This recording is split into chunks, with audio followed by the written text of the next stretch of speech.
read one last piece. And this is from the early days when we were starting the business. And it's tough to start a business. And it's an unusual piece. It's called Gorgeous George and the Dogs of Topeka. Anybody know who Gorgeous George is? I do now. You do now? Well, he was wrestling's first cowardly villain, and it'll come out. There's a fantastic drawing here by Kirk Sutterfield. Just catches, the comedy and tragedy of Gorgeous George. So, Gorgeous George and the Dogs of Topeka. Building a business is tough. When you start out, you take any gig you can. One of the toughest was the dog food factory in that dry county west of Topeka.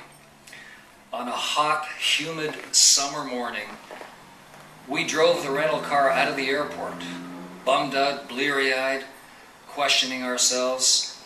We were pitching to the plant manager, a preening bully who looked like Gorgeous George, wrestling's first cowardly villain. I'd seen George in a documentary about the sport's golden age. He wore blonde curls and a sequined robe and strode to the ring to pomp and circumstance. George's ring valet, Jeffries, carried a silver mirror, spread rose petals at George's feet, and sprayed disinfectant around the ring before he'd enter. George wouldn't let the referee check for illegal objects until Jeffries had sprayed his hands. "Get your filthy hands off me," he'd cry. When the match started, George cheated in every way he could. Our George condescended to his management team and seemed annoyed by his position in life. He sniffed as we pored over his profit and loss statement, looking for opportunities. We spent the rest of the day walking around the hot, sickly sweet smelling plant, learning more about dog food than we ever cared to know.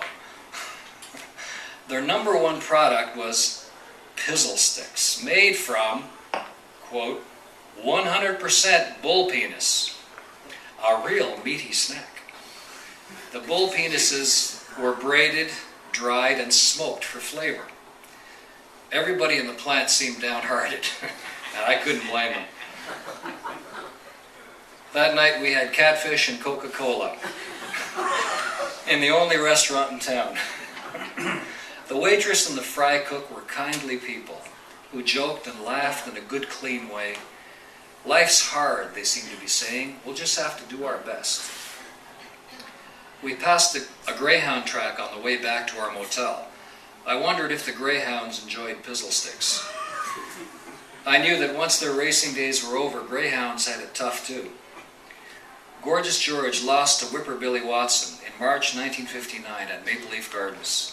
After the match, as promised, he cut off his golden locks in front of 20,000 screaming fans and millions of television viewers. He died a few years later from complications related to prolonged alcoholism. That night I thought about my little girls, Katie and Eleanor, asleep far to the north.